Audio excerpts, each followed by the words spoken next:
perinciannya bersama Anisia Dollars di studio Kota Kinabalu. Silakan Anisia. Ya, baik dia. Invest Sabah Berhad mengalu-alukan kerjasama dengan semua kementerian di peringkat negeri dan persekutuan termasuk Wisma Putra Kementerian Luar bagi mempromosi negeri ini kepada pelabur asing. Mengurusinya, Senator Datuk Seri Anifah Aman berkata Invest Sabah Berhad memainkan peranan penting dalam mempromosikan Sabah kepada syarikat asing sekaligus menarik mereka untuk melabur di negeri ini.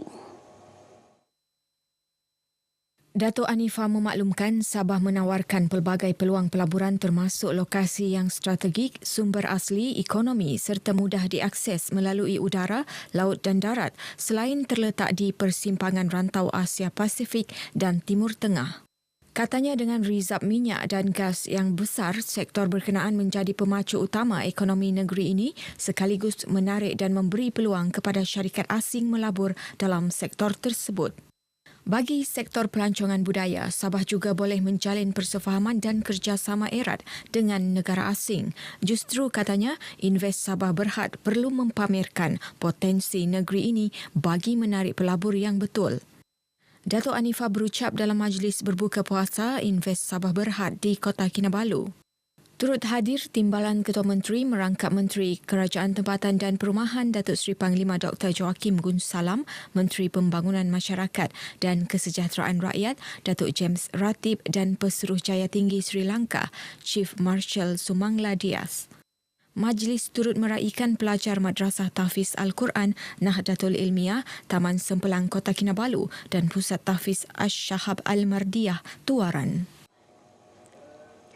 Lembaga Industri Getah Sabah LIGS dengan kerjasama Kementerian Pembangunan Luar Bandar KPLB Sabah akan membangunkan tanah seluas 72 hektar untuk tanaman durian Musang King melalui projek mini estate sejahtera Mesej di Kampung Anggalor, Kemabong, Tenom.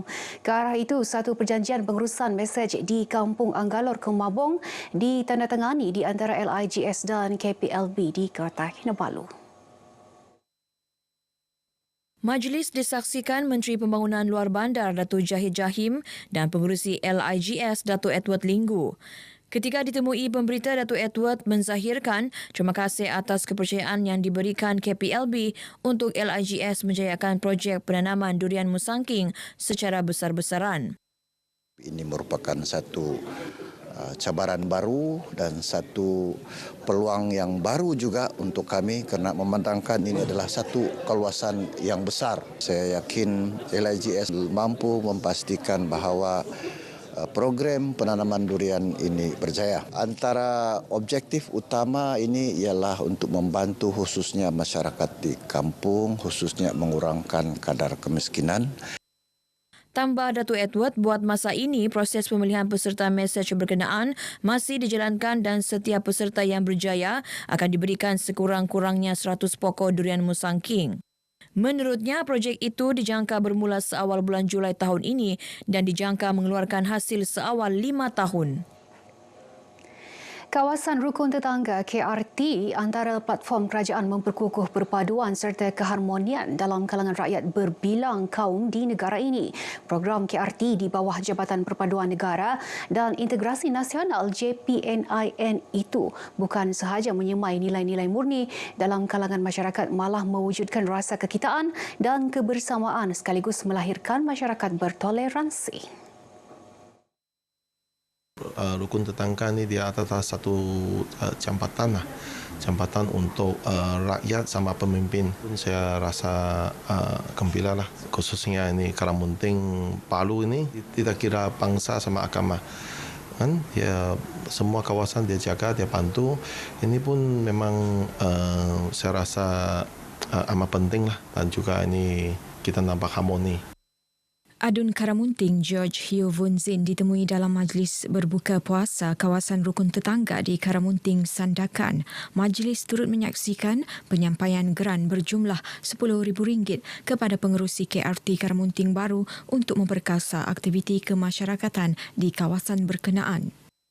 Berbanyak-banyak terima kasih kepada Wakil Rakyat N54 Karamunting kena menyumbangkan geran. Seolah kita akan memanfaatkan yang geran yang dibagikan kepada kita untuk dekatkan YB kita dengan masyarakat. Langkah syarikat berkaitan kerajaan GLC dan Badan Bukan Kerajaan NGO menunaikan program tanggungjawab sosial korporat CSR memberi impak signifikan kepada masyarakat, terutamanya yang terlibat bencana. Usaha murni itu juga menyemarakkan semangat saling bantu-membantu sesama masyarakat sekaligus meringankan beban golongan memerlukan.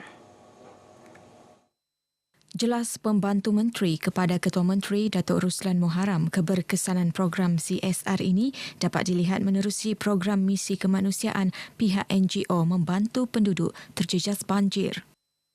Kalau di Lumadan ini memang sinonim banjir.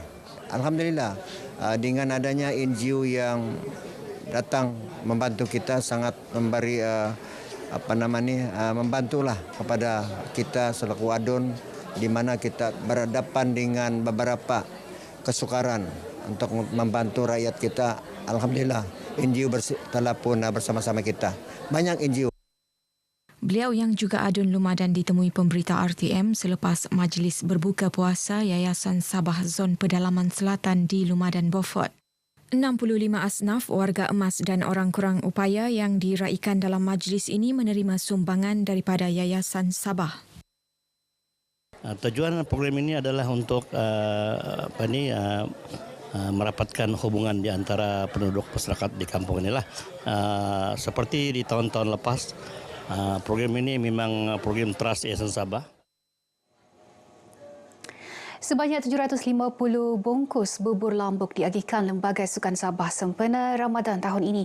Antara penerimanya termasuk orang ramai, penjawat awam, penghuni rumah anak yatim serta sekolah tahfiz sekitar Kota Kinabalu. Pembantu Menteri Belia dan Sukan Datuk Fairuz Redan berkata, mendekati masyarakat dengan menganjurkan program seumpama dapat memberi manfaat kepada komuniti setempat sebagai sebahagian daripada tanggungjawab sosial korporat sepanjang bulan yang mulia ini. Hari ini selain kita menjalankan ibadah puasa, kan, kita juga meramaikan lagi suasana. Kita menyemarakkan lagi suasana Ramadan ini. Kita sudah di penghujung Ramadan, berbaki kurang lebih tinggal 4 hari lagi.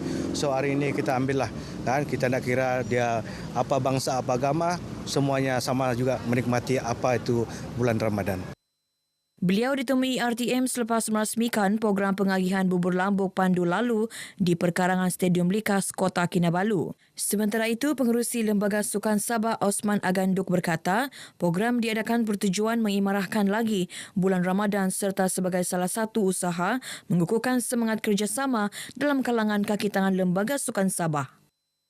Harapan saya supaya program serupa ini diteruskan, karena pertama dia dapat mengiratkan lagi silaturahim, kerjasama antara staf, iaitu selalu kami katakan kebersamaan dalam kepelbagaian kita untuk sama-sama memeriahkan lagi bulan Ramadan dan seterusnya menyambut Hari Raya Aidilfitri. Pertubuhan Jaringan Kebajikan Anak-anak Yatim Sabah PJKAYS akan menganjurkan sukan antara rumah-rumah anak yatim sekitar Kota Kinabalu, Tuaran dan Tambunan. Ogos depan, Presidennya Datuk Eddie Abdullah berkata ia antara usaha merapatkan ukhuwah selain menjungkil potensi atlet sukan dalam kalangan anak-anak yatim terlibat. Jadi kita untuk menyemarakkan lagi silaturahim dari mereka tu, ya, di antara rumah-rumah anak yatim di mungkin sekitar Sabah, sekitar Kota Kinabalu, Tuaran dan mungkin Tambunan dulu. Kita belum lagi yang daripada timur. Sementara itu, dalam bidang akademik, Datuk Eddie berkata pihaknya turut menyediakan anugerah khas kepada anak-anak yatim lepasan SPM sebagai motivasi untuk melanjutkan pengajian ke peringkat lebih tinggi. Beliau ditemui RTM dalam majlis iftar PJKs bersama Rumah Anak Yatim dan Asnaf daripada Rumah Anak Yatim As-Sakinah Kinarut dan Rumah Anak Kesayangan Likas di Kota Kinabalu. 20 anak yatim diraikan dalam majlis ini dengan pemberian sumbangan duit raya dan barangan keperluan lain. Perasaan saya macam bersyukurlah dapat begini. Orang lain di luar sana mungkin tidak dapatlah macam ni. Jadi perasaan saya sangat gembira. Happy lah kalau gitu. Dan rasa macam seronok gitu. Baik, sekian paparan dari negeri di bawah Bayu. Untuk lebih banyak perkembangan semasa dalam tanah air, terus saja bersama dia. Silakan.